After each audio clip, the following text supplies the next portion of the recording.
ज्ञान की देवी मां सरस्वती, अन्नदायिनी भारत माता, पवित्र शब्दों। सर्वप्रथम इस डायनेमिक परिवार से जुड़े हुए सभी लोगों को मैं हाथ जोड़कर नमस्ते करता हूं।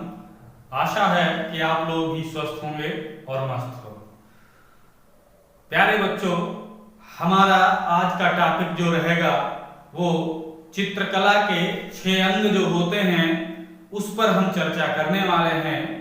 तो हम बात आज करेंगे, उससे पहले जो नए बच्चे हैं एक बार इस वीडियो को शेयर कर दें और अगर अच्छा लगा करें तो वीडियो को लाइक कर लें। अगर नए बच्चे आए हैं, अगर वो अगला वीडियो चाह रहे हैं, उनको मिल जाए उसका नोटिफिकेशन, तो इस चैनल को सब्सक्राइब कर सकते हैं। प्यारे बच्चों, हम आज देखने वाले हैं चित्रकला के 6 अंग कौन कौन से होते हैं, तो उस पर हम आज चर्चा करेंगे। चित्रकला के जिन्हें षडंग बोला जाता है, और आज हम इस पर विस्तार से चर्चा करने वाले हैं। आप देखेंगे इससे बढ़िया बेहतर आपको YouTube पर कोई क्लास नहीं मिलेगी चित्रकला के 6 अंगों पर। हम बात उन्हीं पर करेंगे, लेकिन विस्तार से करेंगे और एक एक स्टेप आपको समझाते चलेंगे कि आपको किसी भी प्रकार की दिक्कत ना हो। आज के बाद चित्रकला के 6 अंगों से कोई भी क्वेश्चन आपका छूटेगा नहीं, ये मेरा आपसे वादा है। अगर आप बेहतर ढंग से वीडियो को देखते हैं, एक बार 2 बार रिवीजन कर लेते हैं, तो उसके बाद किसी भी समस्या से आपको इस टॉपिक से कोई समस्या नहीं आएगी। ये मेरा आप भरोसा रखिए। हम उस भरोसे को पूरा करने के लिए सारी कोशिश करेंगे कि एक एक स्टेप करके आप लोगों को समझाते चले। तो प्यारे बच्चों, हम चलते हैं अपने वीडियो के ऊपर। तो सबसे पहले तो हम बात कर लें कि कुछ बच्चे पढ़ाई पर जब ध्यान नहीं देते हैं, तो उनसे कहना है प्यारे बच्चों, इस टीजीटी आर्ट और पीजीटी आर्ट से नौकरी सस्ती कोई नहीं हो सकती है, इससे आसान नौकरी कोई नहीं हो सकती है। आप लोग अगर मेहनत कर लेते हैं 3-4 महीने लगातार, तो स्वाभाविक सी है आपको नौकरी मिल जाएगी। और इस नौकरी को आप एक अधिकारी रैंक की नौकरी समझिए, क्योंकि जितना सारा वेतन है बड़ी बड़ी अधिकारी रैंकों में इसका वेतन नहीं होता है। और इससे आसान कोई नहीं। एक टॉपिक पढ़ना है, बहुत ज्यादा 3-4 किताबों से आपको उसको तैयार करना है, अच्छी तरीके से मेहनत करके अगर 3-4 महीने में कोई नौकरी। और सबसे अहम चीज आपको यहाँ पर यह ध्यान देना है कि सिर्फ एक एग्जाम आपको पास करना है। एक एग्जाम पास किया बस, उसके बाद आपको किसी भी प्रकार की कोई झंझट नहीं करना है, ना कोई तकलीफ होनी है। सीधे आप ज्वाइनिंग ले सकते हैं और बेहतर तरीके से आप इसमें प्रदर्शन करके नंबर को ला सकते हैं। बस टारगेट ये रखिए कि हम पूरे में पूरे क्वेश्चन करके आएंगे। 1-2 क्वेश्चन अगर गलत हो जाते हैं तब भी आपका कुछ बिगड़ने वाला नहीं है।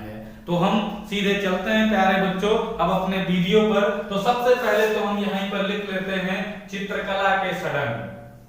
चित्र कला के षडंग।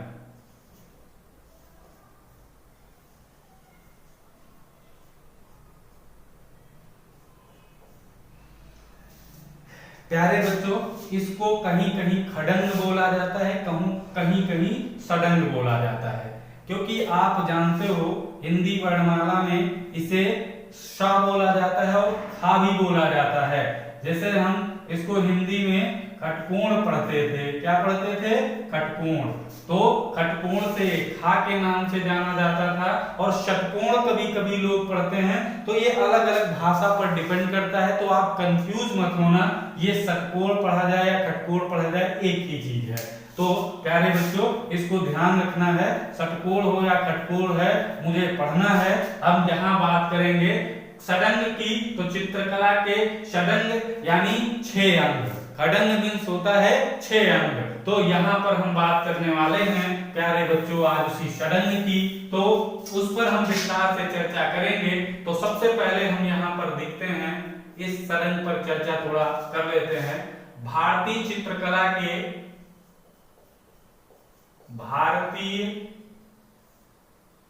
चित्रकला के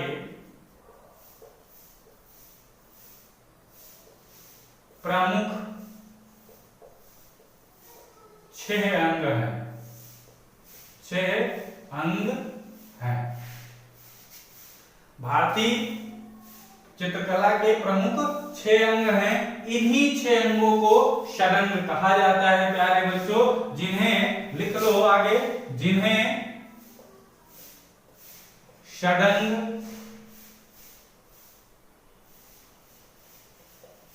कहा जाता है, कहा जाता है।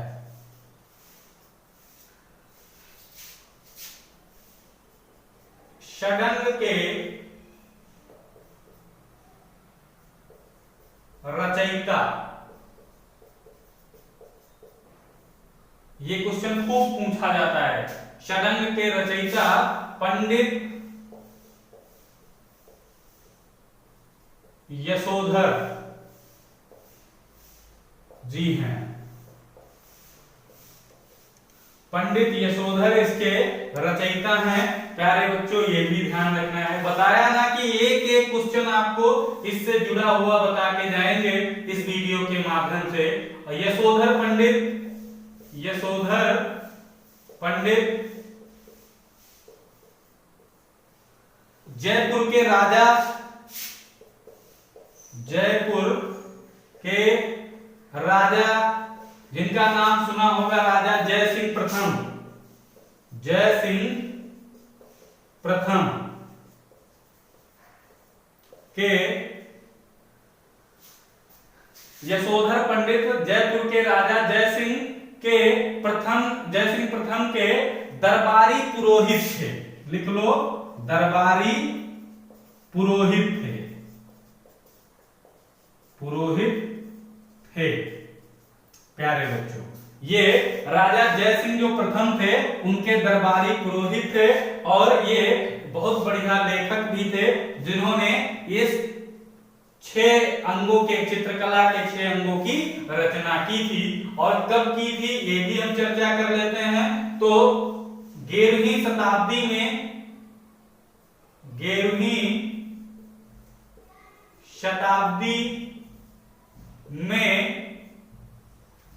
कामसूत्र की टीका प्यारे बच्चों, 11वीं शताब्दी में कामसूत्र की टीका जयमंगला नाम से प्रस्तुत की थी। जयमंगला नाम से प्रस्तुत की थी प्यारे बच्चों। यहीं पर ध्यान रखना है, चित्रकला के जो षडंग हैं वो जयमंगला में ही निहित हैं, यानी जयमंगला में ही लिखे गए हैं। और ये कामसूत्र की टीका है जयमंगला प्यारे बच्चों। इस जयमंगला की रचना पंडित यशोधर ने की थी। इसी में षडंग का वर्णन देखने को मिलता है। तो आप लोग अब निश्चिंत जान सकते हैं कि षडंग की रचना कौन से विद्वान ने की थी। तो पंडित यशोधर ने की थी। पंडित यशोधर कहाँ के पुरोहित थे? तो जयपुर के राजा जय सिंह प्रथम के पुरोहित थे। और 11वीं शताब्दी में कामसूत्र की एक टीका लिखी जयमंगला में ही क्या षडंग की इन्होंने रचना की है। तो ये चीज ध्यान रखना है, मोस्ट इंपॉर्टेंट चीजें हैं, इससे बहुत ज्यादा क्वेश्चन पूछे जाते हैं। तो आप लोग इनको लिख लेंगे और 1-2 बार रिवीजन कर लेंगे। और बात करें तो जयमंगला में यहां पर लिख लो, जयमंगला में 6 अंग, जयमंगला में चित्रकला के लिख लीजिए, चित्रकला के 6 अंग या हम कह सकते हैं षडंग। जयमंगला में चित्रकला के 6 अंग या कह सकते हैं षडंग का वर्णन किया है। किसने किया है? तो पंडित यशोधर जी, ध्यान रखना है। अब हम आगे बात करें अगले स्टेप पे, तो कामसूत्र आ गया है, ये कामसूत्र आ गया है, तो इस पर चर्चा करें। तो कामसूत्र के रचयिता वात्स्यायन जी हैं। कामसूत्र के रचयिता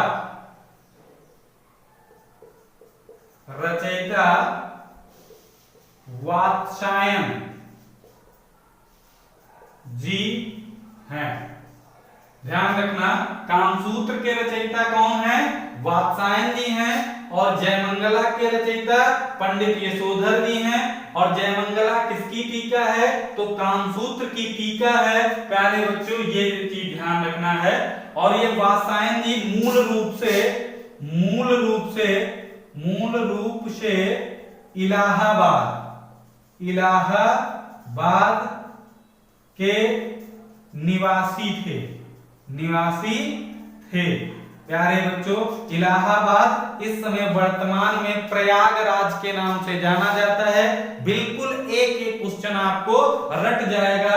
इलाहाबाद को क्या कहते हैं? प्रयागराज नाम बदल चुका है, तो ये ध्यान रखना है। और कामसूत्र के रचयिता वात्स्यायन जी हैं, ये भी ध्यान रखना है, जो इलाहाबाद के मूल निवासी थे। हम यहां बात करें कामसूत्र के तीसरे अध्याय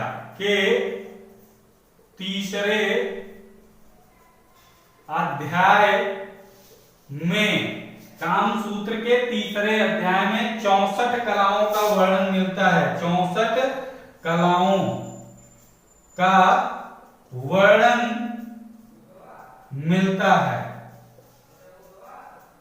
ध्यान रखना है, कामसूत्र की जो तीसरा अध्याय है प्यारे बच्चों, उसमें 64 कलाओं का वर्णन वात्स्यायन जी ने किया है। यहाँ पर यशोधर जी को मत कह देना। कामसूत्र के रचयिता कौन है? वात्स्यायन जी हैं। तो इन्होंने 64 कलाओं का वर्णन किया है। ये हम पहले चित्रकला के प्रकारों में आप लोगों को पढ़ा चुके हैं, फिर भी आया तो आप लोगों को बता दिया गया है, तो ये ध्यान रखना है। 64 कलाओं का वर्णन मिलता है।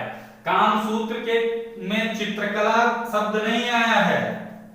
कामसूत्र में चित्रकला के स्थान पर, ये भी क्वेश्चन 2-3 बार पूछा गया है, जो नीचे लिखा रहे हैं। कामसूत्र में चित्रकला के स्थान पर आलेख्यम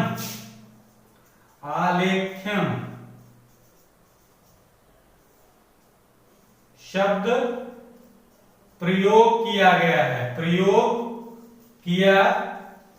है। ये ध्यान रखना है। आलेखन शब्द प्रयोग किया गया है कामसूत्र में, ये चित्रकला के स्थान पर। तो ध्यान रखना है, इस शब्द को इंपॉर्टेंट है, नोट कर लेना, पूछ सकता है क्वेश्चन, ये पूछा गया है। अब हम श्लोक एक लिख देते हैं प्यारे बच्चों।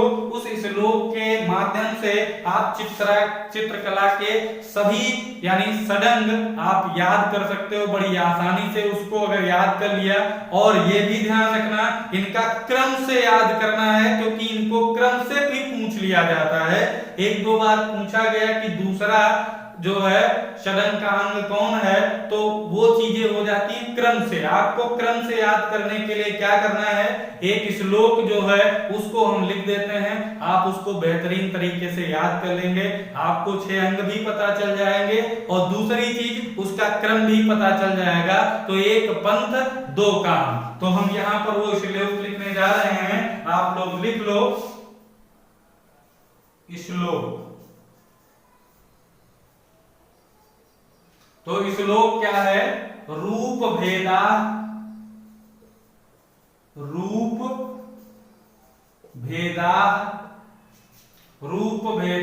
प्रमाणिनी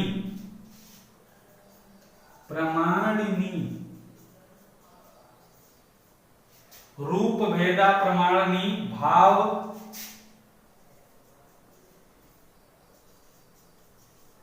लावण्य योजना।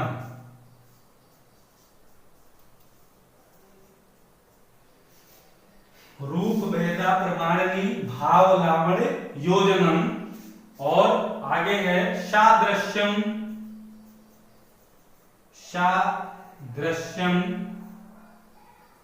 रूप भेदा प्रमाणिनी भाव लावण योजनम सादृश्यम वर्णिका भंग, सादृश्यम वर्णिका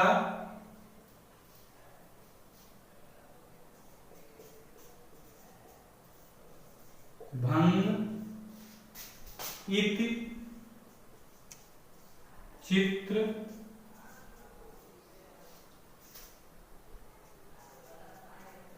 षडंगकम।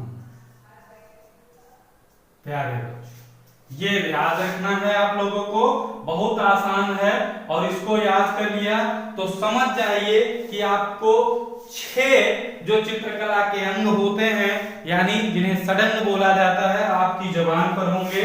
रूप भेदा प्रमाणनी भाव लावण योजनम सादृश्यम वर्णिका भंग इत चित्र षडंगकम। तो ये अगर याद हो गया तो क्रम से सब दिए हुए हैं। सबसे पहला है रूप भेद, पहला हो गया। प्यारे बच्चों यहाँ पर ध्यान रखना है, ये पहला हो गया। प्रमाण हो गया, दूसरा हो गया। भाव हो गया, तीसरा। लावण योजनम, ये चौथा हो गया प्यारे बच्चों। और सादृश्यम पांचवा हो गया, ये हो गया छठा। तो 6 अंग यही हो गए और इत्र चित्र षडंगकम, ये ध्यान रखना है। पहला रूप भेद, दूसरा प्रमाण और भाव और लावण योजनम और पांचवा सादृश्यम और छठा वर्णिका भंग।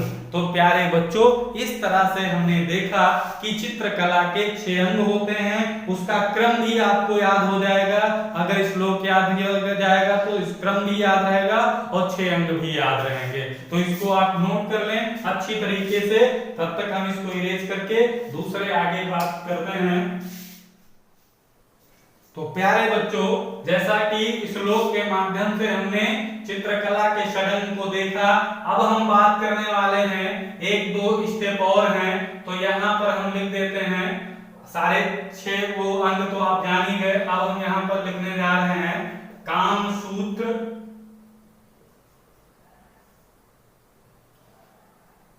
छह अंग लिख देते हैं पहले हम, उसके बाद आगे चलते हैं। नहीं तो मान लो कुछ बच्चे ऐसे होंगे जो इस श्लोक में नहीं समझ पाएंगे तो वो भूल सकते हैं, इसलिए हम लिख देते हैं। जैसे यहां पर है पहला रूप भेद, क्या है रूप भेद।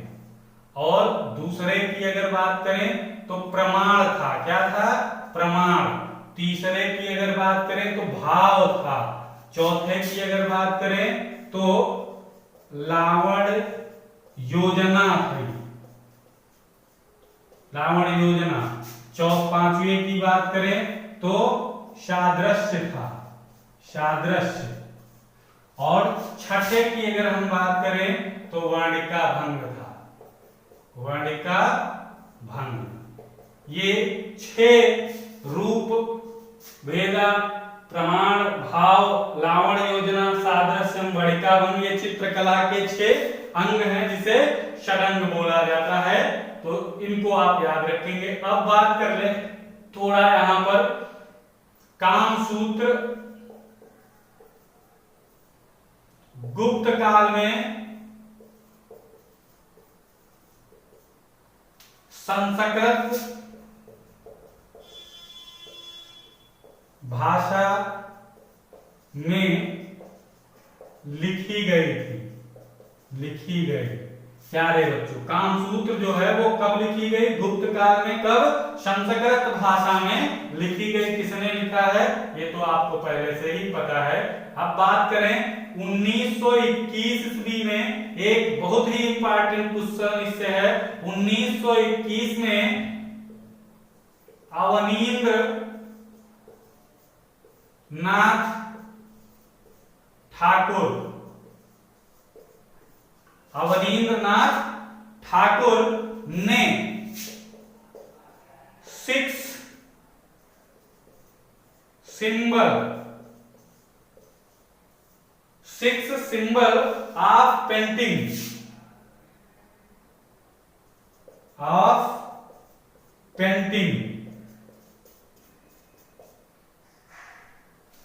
इसी को हम हिंदी में क्या लिख सकते हैं, चित्र कला के 6 अंग, चित्रकला के 6 अंग, ये जो है नामक पुस्तक प्रकाशित की थी। अवनींद्रनाथ ठाकुर ने 6 सिंबल ऑफ पेंटिंग नामक पुस्तक प्रकाशित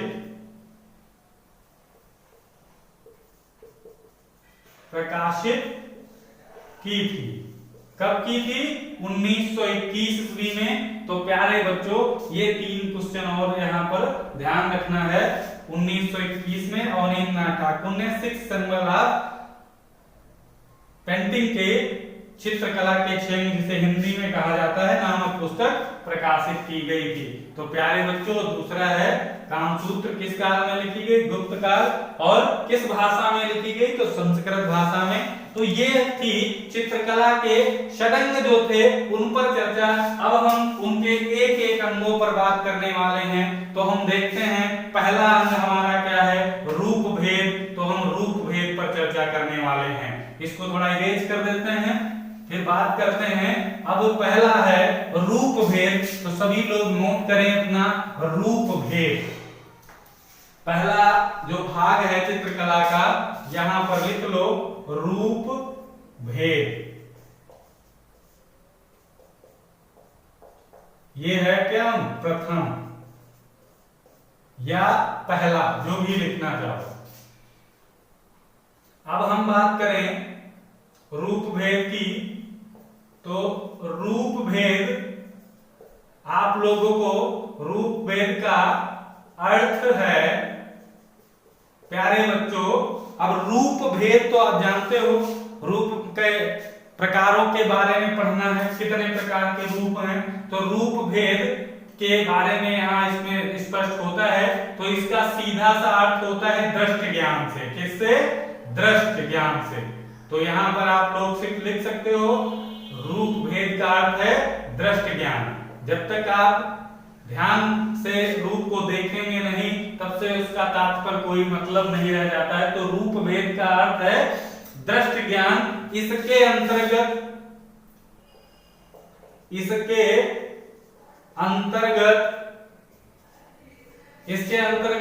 रूपों के बाहरी भेदों के बारे में, यहां लिख दो, थोड़ा भी आ जाएगा,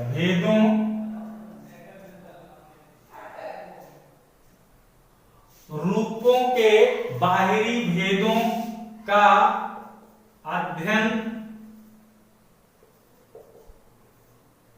किया जाता है। तो प्यारे बच्चों, यहाँ पर ध्यान रखना है, रूप भेद के अंतर्गत क्या होता है? रूप के जो बाहरी भेद होते हैं उन पर हम बात करते हैं, उस पर हम अध्ययन करते हैं। उसी को, इसका सीधा सा उदाहरण होता है दृष्ट ज्ञान। अब हम बात करेंगे उनके प्रकारों में। तो याद रखना है, सोमेश्वर द्वारा रचित, ये सोमेश्वर द्वारा रचित मानसोल्लास,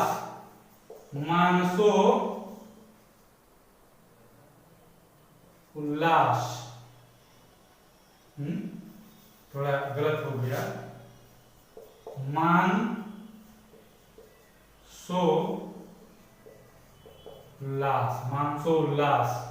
प्यारे बच्चों, सोमेश्वर द्वारा रचित मानसोल्लास में 5 प्रकार के रूपों का वर्णन मिलता है। ध्यान रखना है, सोमेश्वर के द्वारा रचित जो है मानसोल्लास नामक पुस्तक में 5 प्रकार के रूपों का वर्णन मिलता है। अब हम बात कर लें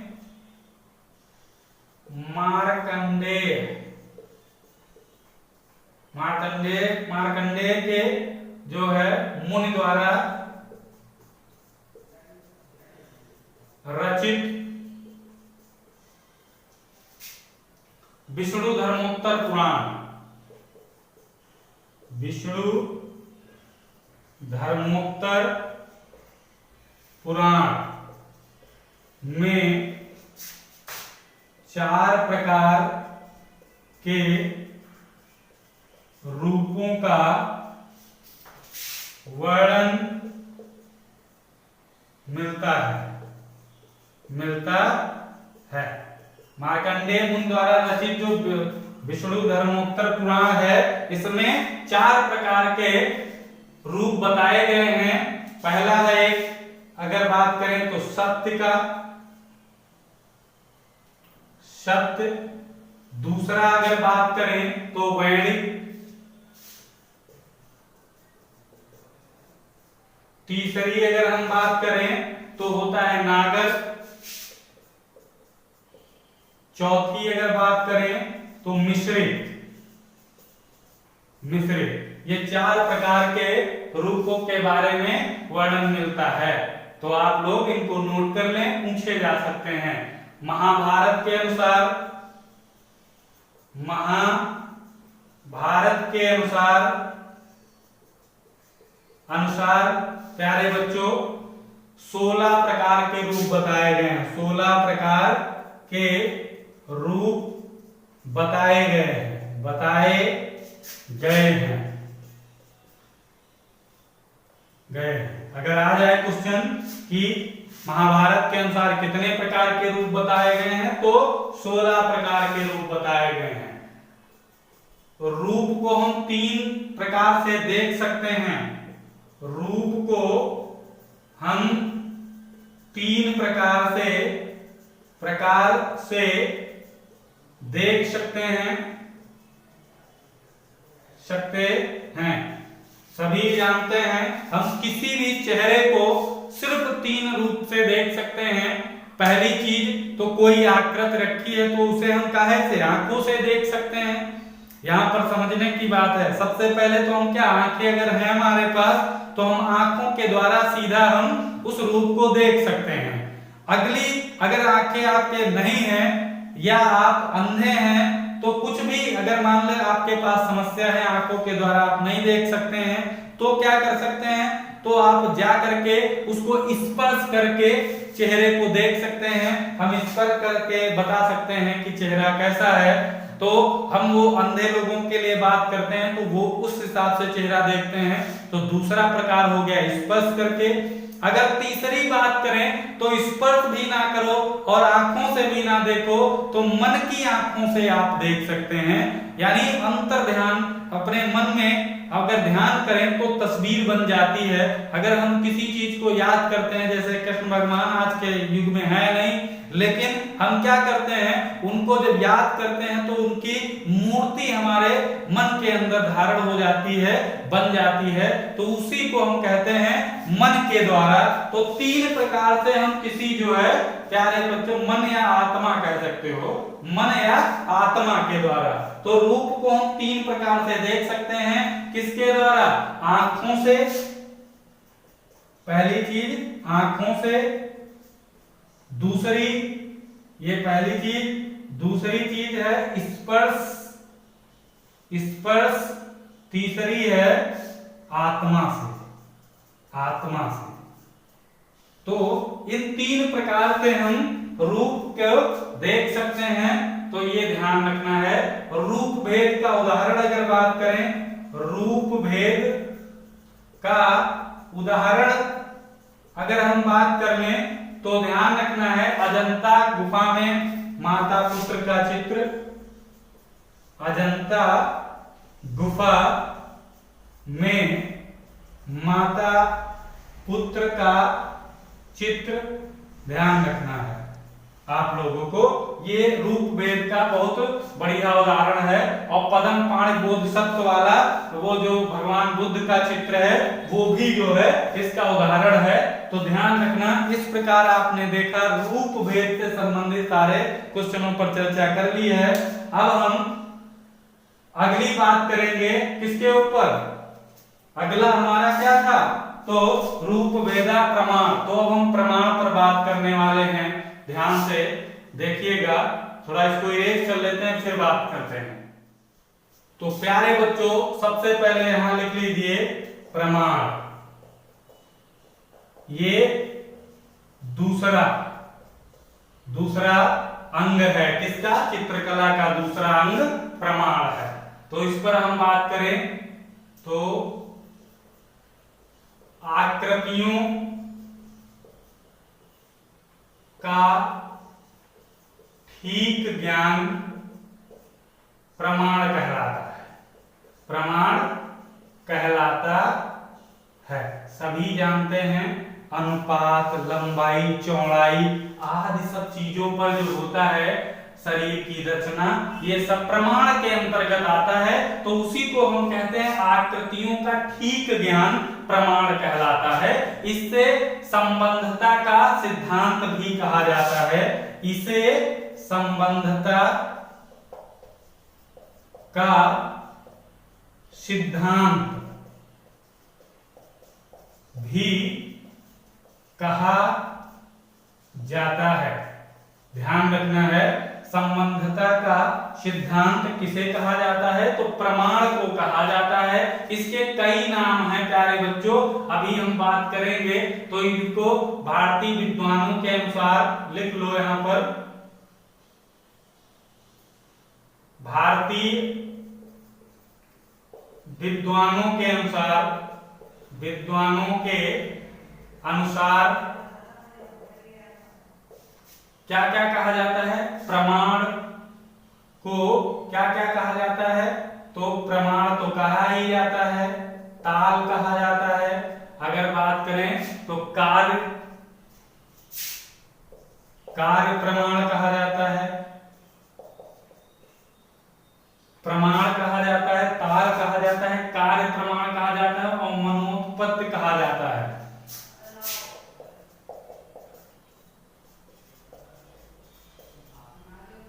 मनोत्पत्ति कहा जाता है, ये भी ध्यान रखना है आप लोग। मनोत्पत्ति से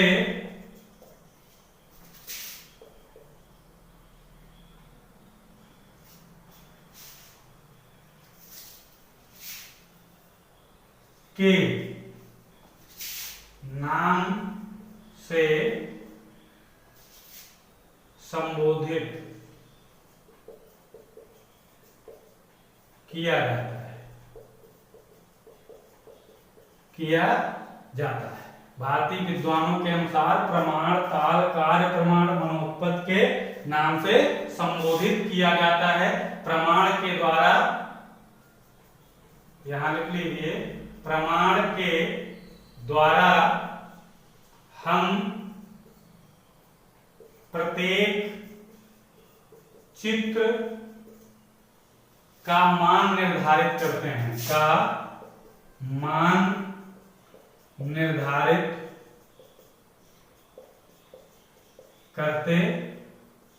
हैं, ये ध्यान रखना है। प्रमाण के द्वारा हम क्या करते हैं? प्रत्येक चित्र का मान निर्धारित करते हैं। ये चीज ध्यान रखना। प्रमाण लिखो, प्रमाण से विभिन्न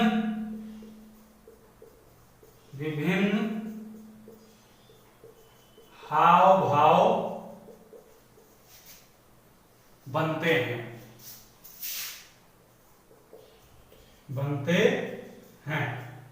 प्रमाण से विभिन्न हाव भाव बनते हैं। और बात करें तो अनुपात, सीमा, लंबाई, चौड़ाई, अनुपात, सीमा, लंबाई, चौड़ाई तथा शरीर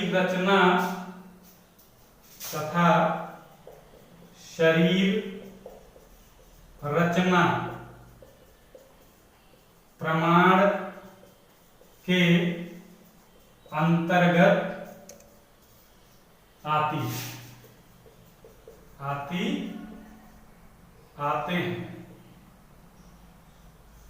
हैं।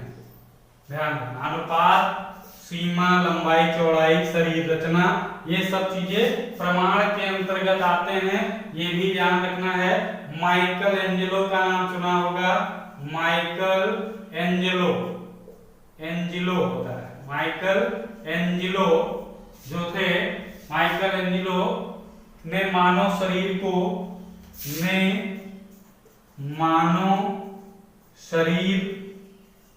को 8 भागों में बांटा है, 8 भागों में विभाजित किया है, विभाजित किया है। अगर आ जाए माइकल एंजेलो ने मानव शरीर को कितने भागों में बांटा है, तो 8 भागों में बांटा है। शुक्राचार्य ने पुरुष शरीर को 5 भागों में बांटा है। शुक्राचार्य पुरुष शरीर को 5 भागों में बांटा है, ध्यान रखना है। कौन कौन से ये भी लिख लो। तो नर हो गया, दूसरा अगर बात करें नर के बाद क्रूर हो गया, क्रूर। अगर तीसरी हम बात करें तो क्रूर के बाद होता है असुर, चौथी एक बात करें तो वामन, और पांचवी अगर हम बात करें नर, क्रूर, असुर, वामन और कुमार।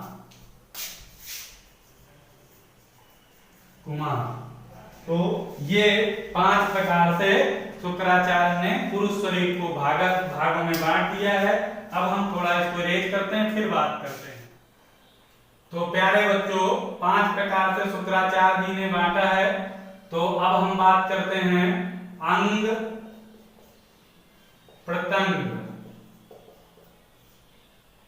की सही माप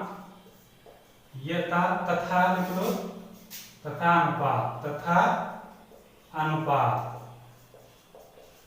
ये अंग जो प्रत्यंग के सही माप और अनुपात क्या होता है, तो यहां पर लिख लो 1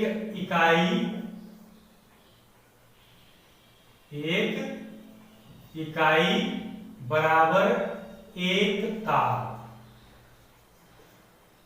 1 इकाई बराबर 1 ताल, और 1 ताल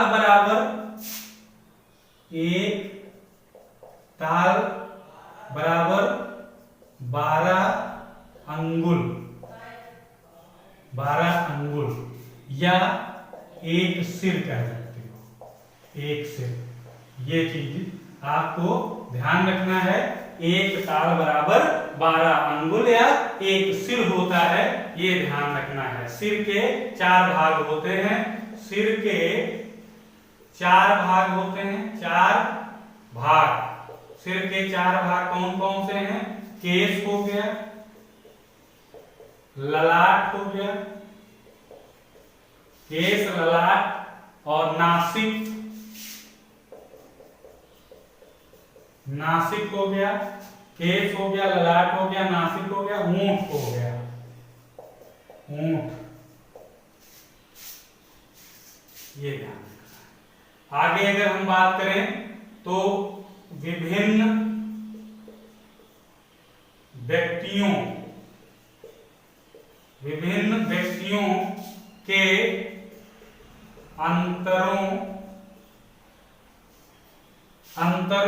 विभिन्न व्यक्तियों के अंतर ताल के माध्यम से बांटा जाता है ना। तो यहां पर हम लिख देते हैं विभिन्न व्यक्तियों के अंतर ताल के माध्यम से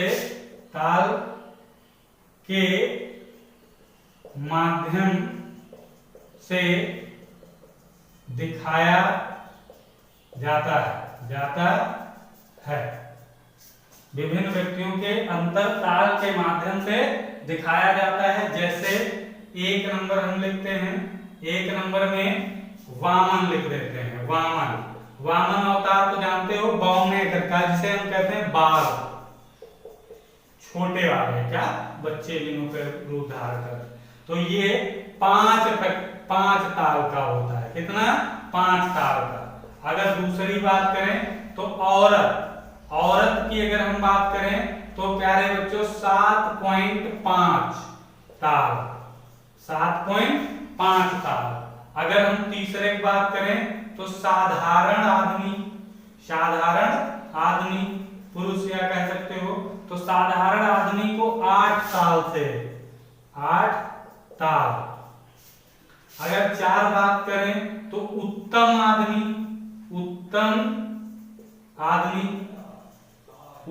आदमी को 8 के बजाय 9 ताल में दिखाते हैं, 9 ताल प्यारे बच्चों। अगर हम बात करें 5 नंबर में तो क्रूर आदमी जिसे हम भयानक भी बोल सकते हैं, भयानक, वो 12 ताल का होता है। कितने? 12 ताल। अगर हम बात करें 6 नंबर, एक और देख लेते हैं, राक्षस पर्वत का।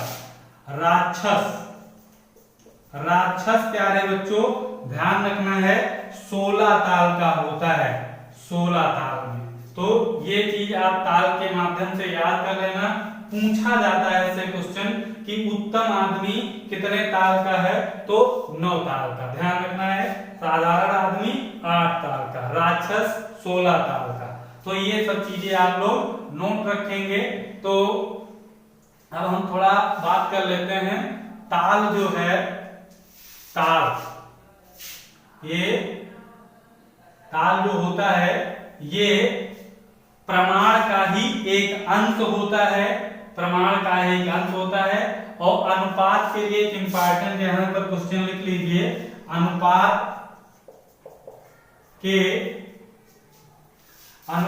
के लिए उचित ज्ञान को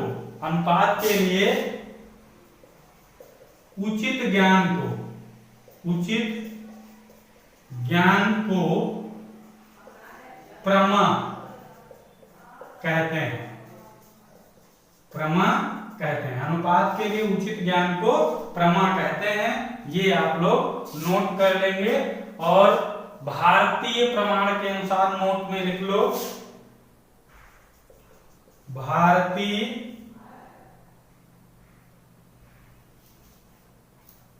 कला प्रमाण के अनुसार,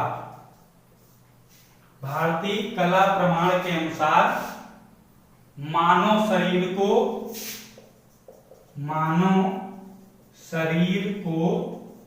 7.5 ताल में दिखाया जाता है।